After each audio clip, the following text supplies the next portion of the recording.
भगवान शिव के थे 8 पुत्र। जानिए कौन कौन। आपने भगवान विष्णु के पुत्रों के नाम सुने होंगे। नहीं सुने तो अब सुन लें। आनंद, कर्दम, श्रीद और चिकलीत। विष्णु ने ब्रह्मा के पुत्र भृगु की पुत्री लक्ष्मी से विवाह किया था। शिव ने ब्रह्मा के पुत्र दक्ष की कन्या सती से विवाह किया था, लेकिन सती तो दक्ष के यज्ञ की आग में कूदकर भस्म हो गई थी। उनका तो कोई पुत्र या पुत्री नहीं थी। तब कैसे जन्मे शिव के पुत्र? सती के आत्मदाह करने के बाद सती ने अपने दूसरे जन्म में पर्वतराज हिमालय के यहां उमा के रूप में जन्म लिया। यह उमा ही बाद में पार्वती के नाम से विख्यात हुईं। सती या उमा ही मां दुर्गा के रूप हैं। शिव और पार्वती के मिलन के बाद शिवजी का गृहस्थ जीवन शुरू हुआ और उनके जीवन में अनेक प्रकार की घटनाओं की शुरुआत हुई। पार्वती के साथ रहते हुए शिवजी के कई पुत्र हुए। उनमें ही प्रमुख 6 पुत्रों के बारे में दिलचस्प जानकारी। अगले पन्ने पर शिवजी का पहला पुत्र गणेश भगवान शिव की पहली पत्नी सती थीं, जो आग में जलकर भस्म हो गई थीं। उन्हीं सती ने जब दूसरा जन्म पार्वती के रूप में लिया, तब उन्होंने भगवान शिव को प्राप्त करने के लिए तपस्या की। शिवजी ने प्रसन्न होकर उनकी मनोकामना पूर्ण की और उनसे विवाह किया। पुराणों में गणेश जी की उत्पत्ति की विरोधाभासी कथाएं मिलती हैं। भाद्रपद शुक्ल चतुर्थी को मध्याह्न के समय गणेश जी का जन्म हुआ था। पहली कथा। एक कथा के अनुसार शनि की दृष्टि पड़ने से शिशु गणेश का सिर जलकर भस्म हो गया। इस पर दुखी पार्वती सती नहीं से ब्रह्मा ने कहा, जिसका सिर सर्वप्रथम मिले उसे गणेश के सिर पर लगा दो। पहला सिर हाथी के बच्चे का ही मिला। इस प्रकार गणेश गजानन बन गए।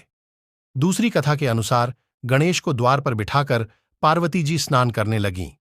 इतने में शिव आए और पार्वती के भवन में प्रवेश करने लगे। गणेश ने जब उन्हें रोका तो क्रुद्ध शिव ने उनका सिर काट दिया। इन गणेश की उत्पत्ति पार्वती जी ने चंदन के मिश्रण से की थी। जब पार्वती जी ने देखा कि उनके बेटे का सिर काट दिया गया तो वे क्रोधित हो उठीं। उनके क्रोध को शांत करने के लिए भगवान शिव ने एक हाथी के बच्चे का सिर गणेश जी के सिर पर लगा दिया और वह जी उठा। अगले पन्ने पर शिवजी का दूसरा पुत्र कार्तिकेय। शिव के दूसरे पुत्र कार्तिकेय को सुब्रमण्यम, मुरुगन और स्कंद भी कहा जाता है। उनके जन्म की कथा भी विचित्र है। कार्तिकेय की पूजा मुख्यतः दक्षिण भारत में होती है। अरब में यजीदी जाति के लोग भी इन्हें पूजते हैं। ये उनके प्रमुख देवता हैं। उत्तरी ध्रुव के निकटवर्ती प्रदेश उत्तर कुरु के क्षेत्र विशेष में ही इन्होंने स्कंद नाम से शासन किया था। इनके नाम पर ही स्कंद पुराण है। पहली कथा। जब पिता दक्ष के यज्ञ में भगवान शिव की पत्नी सती कूदकर भस्म हो गईं, तब शिवजी विलाप करते हुए गहरी तपस्या में लीन हो गए। उनके ऐसा करने से सृष्टि शक्तिहीन हो जाती है। इस मौके का फायदा दैत्य उठाते हैं और धरती पर तारकासुर नामक दैत्य का चारों ओर आतंक फैल जाता है। देवताओं को पराजय का सामना करना पड़ता है। चारों तरफ हाहाकार मच जाता है। तब सभी देवता ब्रह्मा जी से प्रार्थना करते हैं। तब ब्रह्मा जी कहते हैं कि तारक का अंत शिवपुत्र करेगा। इंद्र और अन्य देव भगवान शिव के पास जाते हैं। तब भगवान शंकर पार्वती के अपने प्रति अनुराग की परीक्षा लेते हैं और पार्वती की तपस्या से प्रसन्न होते हैं और इस तरह शुभ घड़ी और शुभ मुहूर्त में शिवजी और पार्वती का विवाह हो जाता है। इस प्रकार कार्तिकेय का जन्म होता है। कार्तिकेय तारकासुर का वध करके देवों को उनका स्थान प्रदान करते हैं। पुराणों के अनुसार षष्ठी तिथि को कार्तिकेय भगवान का जन्म हुआ था, इसलिए इस दिन उनकी पूजा का विशेष महत्व है। दूसरी कथा। लेकिन एक दूसरी कथा के अनुसार कार्तिकेय का जन्म 6 अप्सराओं के 6 अलग अलग गर्भों से हुआ था और फिर वे 6 अलग अलग शरीर एक में ही मिल गए थे।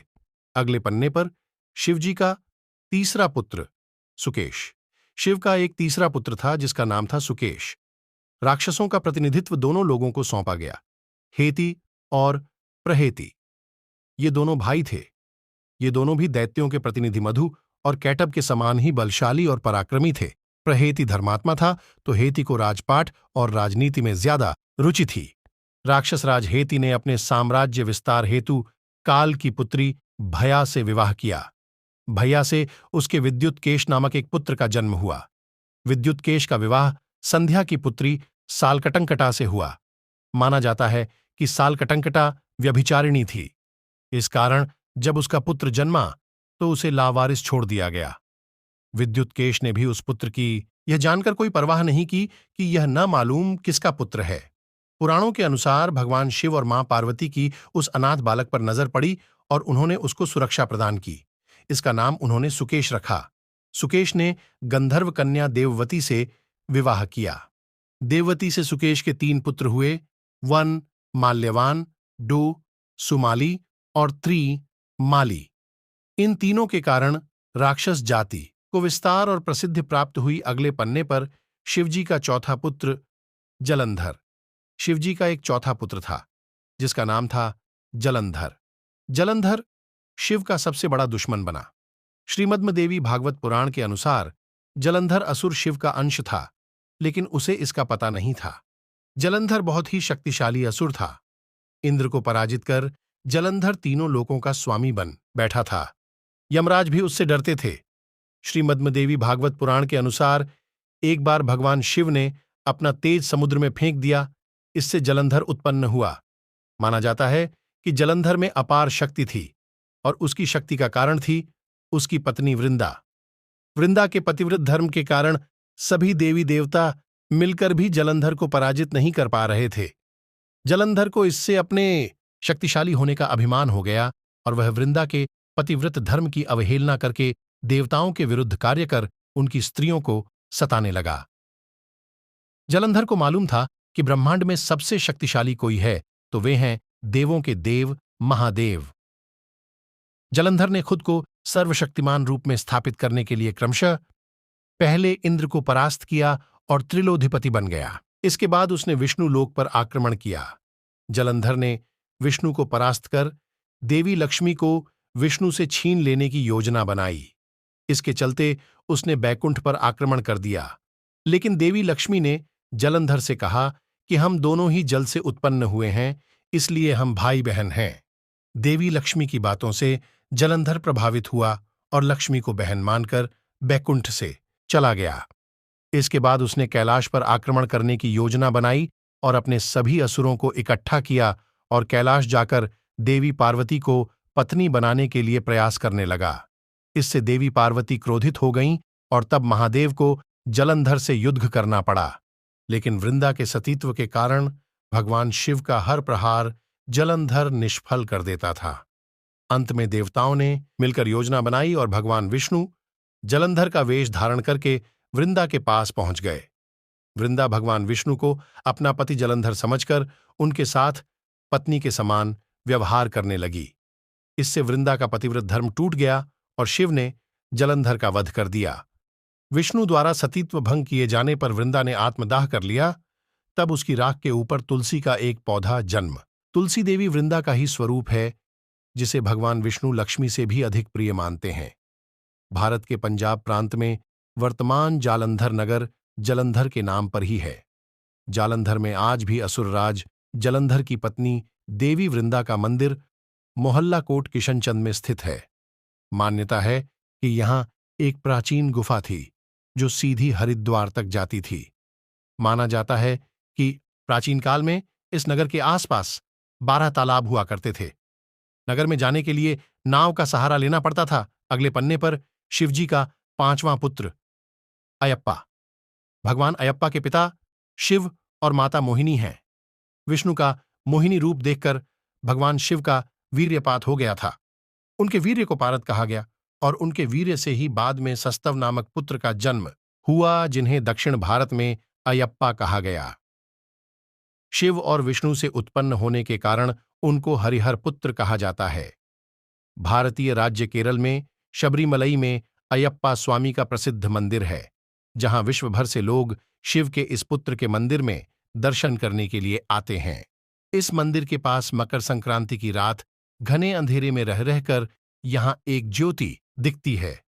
इस ज्योति के दर्शन के लिए दुनिया भर से करोड़ों श्रद्धालु हर साल आते हैं। अगले पन्ने पर शिवजी का छठा पुत्र भूमा। एक समय जब कैलाश पर्वत पर भगवान शिव समाधि में ध्यान लगाए बैठे थे, उस समय उनके ललाट से 3 पसीने की बूंदें पृथ्वी पर गिरीं। इन बूंदों से पृथ्वी ने एक सुंदर और प्यारे बालक को जन्म दिया, जिसके 4 भुजाएं थीं और वह रक्तवर्ण का था। इस पुत्र को पृथ्वी ने पालन पोषण करना शुरू किया। तभी भूमि का पुत्र होने के कारण यह भौम कहलाया। कुछ बड़ा होने पर मंगल काशी पहुंचा और भगवान शिव की कड़ी तपस्या की। तब भगवान शिव ने प्रसन्न होकर उसे मंगल लोक प्रदान किया। उक्त 6 के अलावा भी शिव के और भी पुत्र है, लेकिन प्रमुख रूप से उक्त 6 की ही प्रसिद्धि अधिक है। अंधक। अंधक नामक भी एक पुत्र बताया जाता है, लेकिन उसके उल्लेख कम ही मिलता है। खुजा। पौराणिक वर्णन के अनुसार खुजा धरती से तेज किरणों की तरह निकले थे और सीधा आकाश की ओर निकल गए थे।